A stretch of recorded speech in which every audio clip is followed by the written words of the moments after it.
Good morning বন্ধুরা, welcome to my channel Banashree cooking hub. চলুন, chicken তো আমরা প্রায়শই খেয়ে থাকি। আজকে নিয়ে এসেছি দেশি মুরগ মশলা। দেশি মুরগি দিয়ে কিভাবে এই দেশি মুরগ মশলাটা আমি বানিয়েছি সেটাই আপনাদের সাথে শেয়ার করে নেব। এর জন্য কি কি প্রয়োজন তা আমরা প্রথমেই দেখে নিচ্ছি। নিয়ে নিয়েছি 500 গ্রাম মতন দেশি মুরগি। এটাকে আমি ম্যারিনেট করে নেব। কীভাবে ম্যারিনেট করছি সেটা দেখে নিন। নিয়েছি 1 টিস্পুন হলুদ গুঁড়ো, 1 টিস্পুন লঙ্কার গুঁড়ো, আর নিয়ে নিয়েছি সামান্য একটু লবণ, আর দিয়ে দিয়েছি 1 চামচ মতন সর্ষের তেল। এই সমস্ত কিছুকে একই সাথে ভালোভাবে মিশিয়ে নেব। এটাকে ভালোভাবে মিশিয়ে নিয়ে কিছুক্ষণের জন্য এটাকে রেস্টে রেখে দিতে হবে। তাহলে এটা কিছুক্ষণ রেস্টে রেখে দিলাম। এরপর এই রান্নাটা করার জন্য কি কি মশলার প্রয়োজন তা দেখে নিই। নিয়ে নিয়েছি 3টে বড় সাইজের পেঁয়াজ, একটু আদা, 2টো লঙ্কা, সামান্য একটু রসুন আর 2টো টমেটো।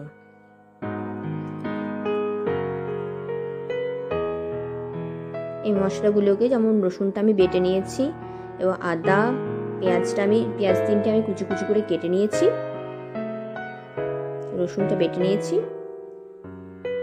আর আদা, সামান্য একটু জিরে এবং লঙ্কা দিয়ে এটা আমি শিলে বেটে নিয়েছি, আর নিয়ে নিয়েছি 2টো টমেটো ছোটো ছোটো করে কেটে নিয়েছি। এবার কড়াইয়ে 3 টেবিল চামচ মতন তেল দিয়ে আমি বসিয়ে দিয়েছি গরম হতে।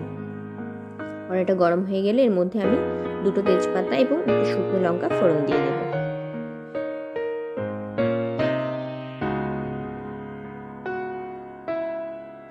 এরপর যে পেঁয়াজটা কেটে রেখেছিলাম সেটার মধ্যে দিয়ে দিলাম। এই পেঁয়াজটাকে তেলের মধ্যে সুন্দরভাবে ভেজে নিতে হবে যতক্ষণ না ব্রাউন হয়ে আসছে। ব্রাউন হয়ে এলে এই পেঁয়াজটাকে সুন্দরভাবে ব্রাউন হয়ে আসা পর্যন্ত ভেজে নিতে হবে।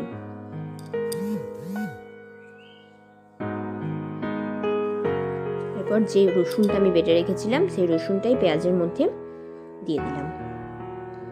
পেঁয়াজটা যখন একটু ভাজা ভাজা হয়ে আসবে, রসুনটা সেই মতো অবস্থায় পেঁয়াজের সাথে মিশিয়ে নিতে হবে।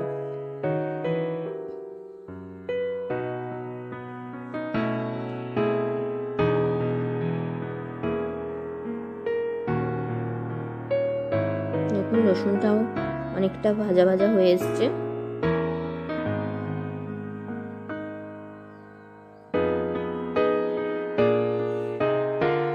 এরপর এর মধ্যে আমি চিকেনগুলো একে একে দিয়ে দেব। বাকি মশলাগুলো আমি পরে ব্যবহার করব। মশলাগুলো আগে ব্যবহার করলে চিকেনের কালারটা অনেক সময় কালচে হয়ে যায়, তাই আমি মশলাগুলো একে একে ব্যবহার করব। একে একে মশলা ব্যবহার করলে চিকেনটার মধ্যে কালচে রঙটা আসবে না, একটু সুন্দর কালার আসবে। এবার এটাকে বেশ কিছুক্ষণ ধরে চিকেনটাকে কষিয়ে নিতে হবে।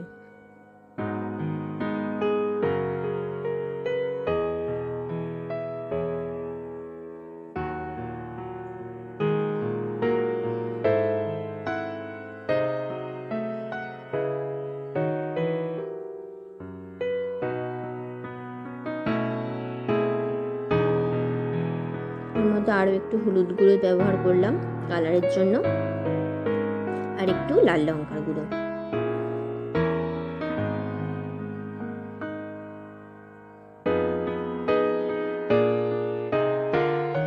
তার সাথে দিলাম ঝালের জন্য সামান্য একটু গোলমরিচ গুঁড়ো, আর দিয়ে দিয়েছি বড় চামচের 1 চামচ পেঁয়াজ বাটা। এই পেঁয়াজ বাটাটা ব্যবহার করলাম একটু গ্রেভির জন্য, গ্রেভিটা বেশ ভালো থিকনেস আসবে। আবারও এই সমস্ত কিছু দিয়ে আবারও বেশ কিছুক্ষণ ধরে এটাকে নাড়িয়ে নিতে হবে যতক্ষণ না এটার মধ্যে থেকে জল বেরিয়ে আসছে।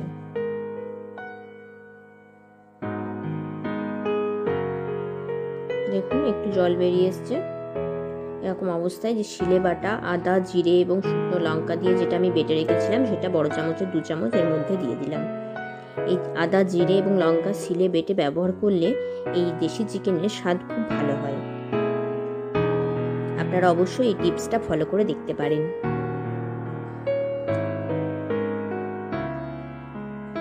এরপর কাটা টমেটোগুলো আর কাঁচা লঙ্কা এর সঙ্গে আমি অ্যাড করে দিলাম।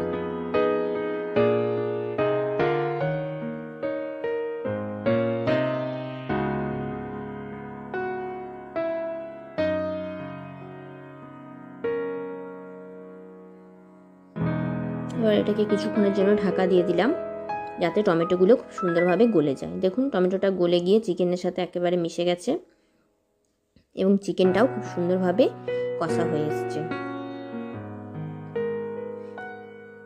এরপরে আমি কিছুক্ষণ পর এর মধ্যে স্বাদ অনুযায়ী লবণ ব্যবহার করব। এখানে আমি 1 টেবিল স্পুনের মতো লবণ ব্যবহার করেছি।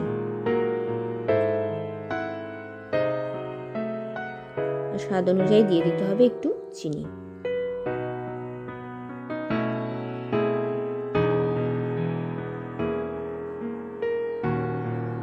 নুন এবং চিনিটা দিয়েও বেশ কিছুক্ষণ ধরে এটাকে কষিয়ে নিতে হবে, তাহলে দেখবেন কালারটাও একটু চেঞ্জ হয়ে আসছে। আর যত সময় ধরে এটা কষিয়ে নেবেন মাংসের স্বাদও তত বেশি ভালো আসবে।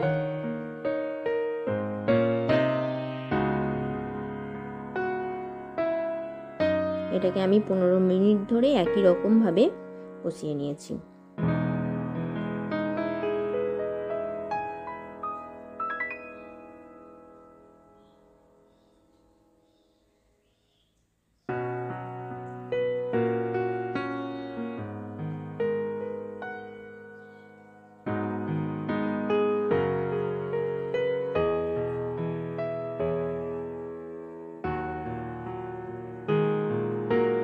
সামান্য একটু জল আমি এতে দিয়েছি ঝোল বানানোর জন্য।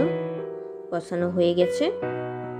এর মধ্যে আমি যেরকম চটপটা রান্না পেতে যদি আপনাদের ভালো লেগে থাকে তবে অবশ্যই চ্যানেলটিকে সাবস্ক্রাইব এবং শেয়ার করে দেবেন। দেখুন বেশ খানিকটা জল দিয়ে দিয়েছি, যতটা পরিমাণ আপনারা গ্রেভি বানাতে চাইছেন ঠিক সেরকমই জল দেবেন এবং জল দিয়ে বেশ কিছুক্ষণ ঢাকা দিয়ে দিয়েছি। 15 মিনিট ধরে এটা ঢাকা দিয়ে কুক করতে হবে। দেখুন ঢাকা দিয়ে কুক করার পর চিকেনটা রেডি হয়ে গেছে।